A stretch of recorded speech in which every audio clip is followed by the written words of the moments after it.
Muy bien, revisamos otro tema que está vigente. ¿Por qué lo decimos? El cambio climático es una realidad. Lo que estamos viviendo en el mundo es una realidad muy diferente a lo que hablaba en su momento Donald Trump, que decía textual, son cuentos chinos. Correcto. Y es por eso que no participó, además, ¿no es cierto?, por ejemplo, el Pacto de París. De París. ¿No es cierto? Algo que va a cambiar a partir de enero, donde ya entra oficialmente como presidente Joe Biden, que tiene otra mentalidad con respecto a este tema. En fin, hay muchos temas que queremos tocar. Pero, sí, empecemos. ¿Qué te parece si lo abordamos con un experto en materia? Estamos hablando y lo tenemos ya como invitado, Martín Videla. Videla es de la plataforma boliviana Frente al Cambio Climático, esto en Bruselas. Martín, muy buenos días, un gusto conversar contigo. También que estés aquí en la sede de gobierno tan cerquita para poder conversar estos temas. Bienvenido a la primera de ATV, te saluda Carolina y Daniel aquí en el set. Muy buenos días, Carolina y Daniel. Muchas gracias por la invitación. Bueno, 12 de diciembre es una fecha bastante importante, ¿no es cierto?, para cumplir este acuerdo principalmente. 5 años ya del Acuerdo de París. ¿Qué pasó desde entonces, Martín? Desafortunadamente, el Acuerdo de París, que es en la actualidad la única herramienta que a nivel internacional tiene el mundo para evitar la crisis climática, es un acuerdo basado en compromisos voluntarios por parte de los estados. Y desafortunadamente los compromisos que han hecho los estados hace 5 años, incluyendo al estado de Bolivia, son totalmente insuficientes para estabilizar la temperatura por debajo de 1,5 grados. Eso quiere decir que los gobiernos no están haciendo compromisos, no están haciendo promesas lo suficientemente ambiciosas, lo suficientemente concretas para reducir la contaminación ambiental.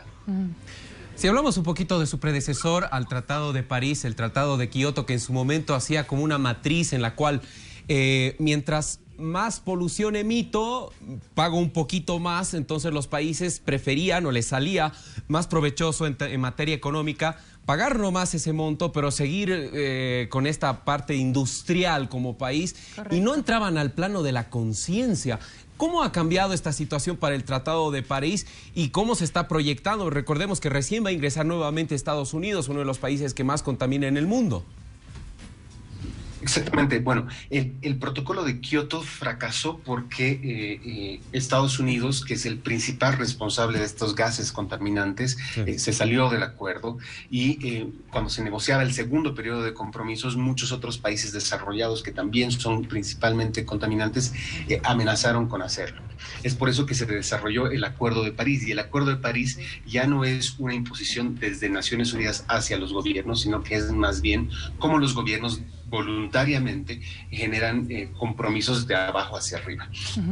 Lamentablemente también está abierto a que pueda tener malas interpretaciones y ocurra lo que acabas de mencionar, que algunos países opten por continuar impulsando esquemas en los que puedan seguir pagando y no realmente reducir las emisiones. Lo interesante del Acuerdo de París es que obliga a que exista un involucramiento de la sociedad civil, una participación por parte de las organizaciones de la sociedad civil, del público en general, que le pida a su propio gobierno que tome medidas ambiciosas, que tome medidas reales. En el caso de Bolivia, los compromisos que se presentó el año 2015 son compromisos que en última instancia lo que van a hacer es incrementar la contaminación a través de la construcción de grandes megarepresas y combinadas también con una política de expansión agrícola, de expansión de la frontera agrícola, la cual hemos visto las nefastas consecuencias estos 2 últimos años. Lo interesante, como decía, es que ahora hay la posibilidad, y el Acuerdo de París lo manda, de que el gobierno tiene que generar una propuesta que sea ambiciosa, que sea comprensible, pero que además sea transparente y que permita la participación del público en general de la nación boliviana. Entonces, es aquí y ahora donde desde los medios de comunicación, desde las organizaciones ambientalistas, pero también desde todos los sectores, tenemos la oportunidad y la posibilidad de pedirle a nuestro gobierno de que mejore sus compromisos, que mejore su ambición climática que tiene que ser presentada en los próximos meses. Bueno, hablamos un poquito de números, estábamos hablando un poquito también de la economía y yo quiero preguntarte, Martín, ¿cómo se ha moldado, cómo se ha acomodado la economía mundial desde el Acuerdo de París? Tenemos un problema de conexión. Adelante, Martín. Martín, ¿nos escuchas? Hay un tema de señal. Sí, totalmente. Ahora sí, perfecto. Muy poco se ha mejorado o se ha cambiado la economía global. Lo que se necesita realmente y lo que la ciencia ha establecido es que tenemos que lograr una economía con cero emisiones reales para el año 2050. ¿Esto qué quiere decir? Quiere decir que todos los países tienen que hacer cambios estructurales en sus modelos económicos para dejar gran cantidad de los combustibles fósiles bajo tierra. Y proteger efectivamente ecosistemas importantes como los bosques. Y ningún país me parece que está apuntando realmente, o muy pocos están apuntando realmente hacia esto, ¿no? Hay algunos países como Finlandia que ha, por ejemplo, establecido que para el 2030, para el 2050 ya no va a haber no van a tener combustibles fósiles y que van a prohibir la exploración y explotación de combustibles fósiles. Este es un buen paso y otros países deberían seguir un poco el ejemplo. Pero ese es más o menos un poco el escenario. Lamentablemente, la crisis del COVID nos ha jugado una mala pasada para el mundo ambiental, porque creíamos que íbamos a reflexionar de que teníamos que respetar los límites de la naturaleza. Sin embargo, todos los planes de recuperación económica que están siendo impulsados por casi todos los países están apuntando a intensificar un modelo que está basado en el consumo de combustibles fósiles, a intensificar un modelo que está basado en la ampliación de la frontera agrícola. Martín, tratando de transponer un poquito las situaciones, porque en cada país tiene sus singularidades y sus problemas en temas ambientales, transponiendo un poquito la situación a Bolivia, hablabas de ampliar la frontera agrícola, represas, y eso daña el medio ambiente, incendios. Tenemos este tipo de situaciones, por ejemplo, la cordillera de Sama, al sur del país, que ya se va repitiendo como cíclicamente ese tipo de incendios por el calentamiento global. Eso es un hecho. ¿Cómo podemos hacer o quiénes serían los encargados de fiscalizar las medidas del gobierno, siendo que el factor económico está de por medio? Sería como, digo, para el gobierno como pegarse un tiro en el pie. Entonces, ¿cuáles son los factores externos que deberían fiscalizar y abordar de manera real para tener esas políticas transparentes y se lleguen a cumplir por parte de los gobiernos? Definitivamente tiene que haber una reestructuración, no solamente en la orientación de las políticas nacionales de desarrollo sectoriales, pero también esta reestructuración tiene que abrir espacios efectivos de participación, control y transparencia para la participación de la sociedad civil.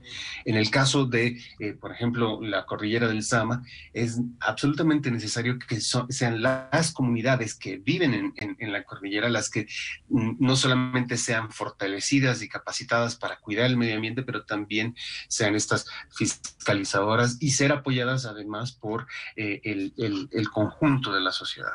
Creo que es importante, y la crisis climática nos está mostrando esto en todos los países, que tiene que haber una reestructuración también de las formas de gobernanza, de los mecanismos de gobernanza, para hacerla efectiva y respetar el bien común y respetar también los límites de la naturaleza.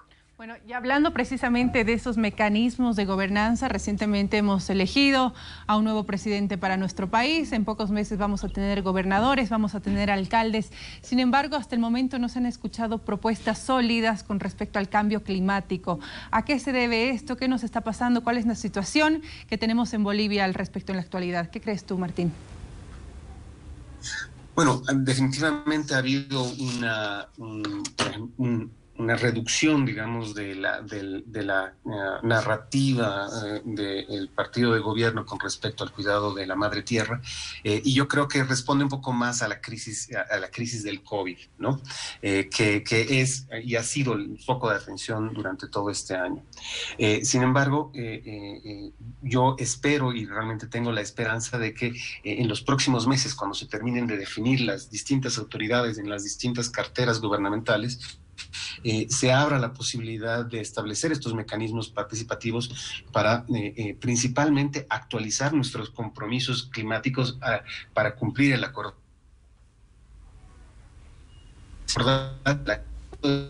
Es un acuerdo climático cíclico y el primer periodo de compromisos del Acuerdo de París tendría que ser desde el año 2021 al 2030.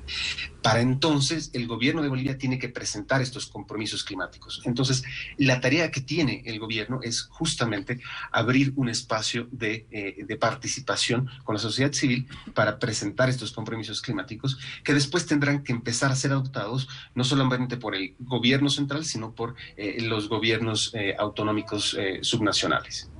Martín Vilel estuvo con nosotros en esta mañana. Martín, un fuerte abrazo para ti. Gracias por estos minutos valiosos y tocar este tema que de verdad tiene que estar en la lista de prioridades, ¿no es cierto? No solo como sociedad, sino también como gobierno a nivel local, a nivel nacional y a nivel global. Muchísimas gracias por este tiempo. Un placer. Muchísimas gracias a ustedes. Hasta pronto. Gracias, Martín. Nosotros tenemos más, amigos. Estamos con Camila.